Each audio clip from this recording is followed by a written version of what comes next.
Gente, estamos aqui hoje de novo com o Dr. Nelson Anunciato, neuroanatomista funcional e neurocientista que está nos brindando com um conhecimento enorme sobre o cérebro. Dr. Nelson, eu queria te perguntar uma coisa. A gente sabe que tem que estimular o cérebro, tem que estimular, e eu sou uma pessoa que eu gosto, como você, né? A gente está fazendo pós-graduação junto, a gente não para de estudar, você sabe disso, mas às vezes tem tanta informação, tanta coisa que isso começa a se tornar um estresse. E o Dr. Lair, que é o nosso professor, tem uma frase muito famosa que fala: estresse emburrece. Isso. Então explica pra gente até que ponto, por que o estresse emburrece? Tá, porque quando a gente entra na fase do estresse, o estresse tem em realidade 3 fases, né? Ele tem a primeira fase, que é a fase de alarme. Então, por exemplo, o indivíduo começa a sentir dor de cabeça, a pressão dele aumentou, e aí entra a segunda fase, que é a fase de adaptação. Essa segunda fase parece ser boa, porque a gente fala em adaptação, mas ela é ruim, porque o indivíduo então foi procurar um médico, o médico prescreveu um antihipertensivo, um analgésico para a dor de cabeça dele, enxaqueca dele, ele se adaptou, entrou na adaptação, aí vem a terceira fase é a exaustão. E aí é na exaustão que muitas pessoas acabam tendo um infarto do coração, um acidente vascular cerebral. Mas então, como que esse estresse é emburrecedor? É que quando a gente entra na fase do estresse, a gente começa a liberar nas nossas suprarrenais, também chamadas de adrenais, um hormônio chamado cortisol. O cortisol, então, é o chamado hormônio do estresse, né? Porque ele é liberado nessa hora. Ele tem um papel positivo, ele não é assim tão ruim. Depende, claro, da quantidade e da frequência com a qual ele é liberado. Porque o cortisol, assim como a adrenalina, eles preparam o corpo para você lutar ou para você fugir. Então, quando você está com um estresse crônico, esse estresse crônico, ele começa a liberar tanto o cortisol, e esse cortisol vai comprometer no nosso neurônio 2 estruturas que nós temos, uma de cada lado, elas são chamadas de hipocampo. O hipo, ele vem exatamente do cavalo, por isso que a gente tem um hipódromo, né? Então, essas estruturas, elas se assemelham anatomicamente a um cavalo marinho, e do cavalo marinho veio então o nome hipocampo. O hipocampo, ele é a porta de entrada para a formação da nossa memória.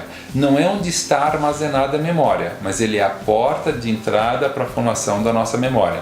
Então, quando o cortisol em excesso começa a diminuir esse hipocampo, dentro dessa nossa metáfora, você está estreitando a porta de entrada da sua casa, do seu apartamento, da sua garagem. O seu carro não entra mais, você não entra mais, tem dificuldades de entrar. Ou seja, você começa a dificultar o processo de formação da memória. Então, por isso que ele é emburrecedor.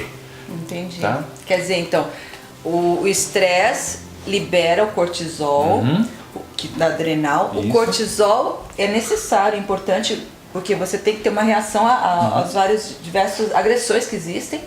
Só que como as agressões são constantes, vai aumentando muito o nível do cortisol, e esse cortisol ele lesa o hipocampo. Isso, exatamente. Que é o lugar onde que começa a entrar em memória. Então você começa a não ter entrada para a memória e não vai formar a memória. Não vai formar a memória, porque a porta ficou estreita. Entendi. Então, se você pensar nisso no seu dia a dia, se você pensar nisso, por exemplo, nas escolas, como que os professores estão agindo, eles estão ensinando com prazer, com alegria, ou eles estão provocando um certo estresse nos alunos? Como que está no seu trabalho? Como está o seu nível de cortisol? E às vezes é até fácil você saber se você está com um problema de cortisol. Os indivíduos que têm dificuldades para adormecer, às vezes eu já passei por isso, eu posso falar muito bem, você vai deitar e você fica rolando na cama de um lado para o outro, de um lado para o outro, de um lado para o outro, significa que o seu nível de cortisol está tão alto que você não consegue adormecer. Aí o que acontece? No dia seguinte que você vai levantar, que seja 6 horas, 7 horas, você não consegue levantar. Toca o despertador, você fala, não tenho força, não tenho energia. Então, o cortisol que ele deve ter esta curva, de manhã ele deve ser bem alto, para você sair para essa selva de pedras, né? Para poder conseguir a sua caça, ou seja, ganhar o seu pão, não o seu pão, né? Mas o seu dinheirinho. Então, e à noite ele tem que estar bem baixo para você poder dormir. O que acontece no estresse é que ele começa a ficar uma linha e depois essa linha ele pode até se inverter. E é aí que exatamente o indivíduo ele tem problemas na hora de dormir e depois ele não consegue levantar da cama. Talvez você conheça alguém assim, não é? Bom, isso é bom indício. Se a pessoa tiver com esse problema, então procure um médico para medir, né, os seus níveis de cortisol para ver se ela está começando a ter estresse ou está em estresse mesmo, né? Ele culmina com doenças graves, né? Ah, sim, porque a partir estresse em excesso. Isso, a partir do momento que você entra naquela terceira fase que a gente falou que é da exaustão, o seu sistema imune está tão fraco, que aí uma série de doenças começam a pipocar. E que a gente falou, o indivíduo pode ter um infarto, pode ter um acidente vascular, ele pode ter outros problemas que vão surgindo, né? Até o câncer. Quanto mais fraco estiver o seu sistema imune, maior a possibilidade de aparecer em doenças, dentre elas o próprio câncer. Então o negócio é não combater, que não tem jeito de combater estresse, mas começar a modular, a conviver melhor com o estresse. Por exemplo, no caso que eu citei no começo, de você querer aprender tudo, não. Você tem que pensar o seguinte: ninguém nunca vai saber tudo. Ah, não. Isso não existe. Hoje em dia não existe, né? Não existe. Tá chegando um ponto que o próprio computador vai superar o cérebro humano, vai ser agora, né? Então, e outra coisa, você tem problemas, você tem que saber administrar, porque ninguém está imune a problemas. Não. E a gente vai dar algumas dicas, algumas estratégias para melhorar, para você conseguir modular esse estresse. Uma delas é meditação, né? Exatamente, preste bastante atenção quando você tiver o vídeo sobre meditação, porque realmente a arte da vida é você saber lidar com o estresse. Aí tem até uma frase, você me permitir adiantar, claro, que eu gosto muito, quando você estiver com pressa, ande mais devagar.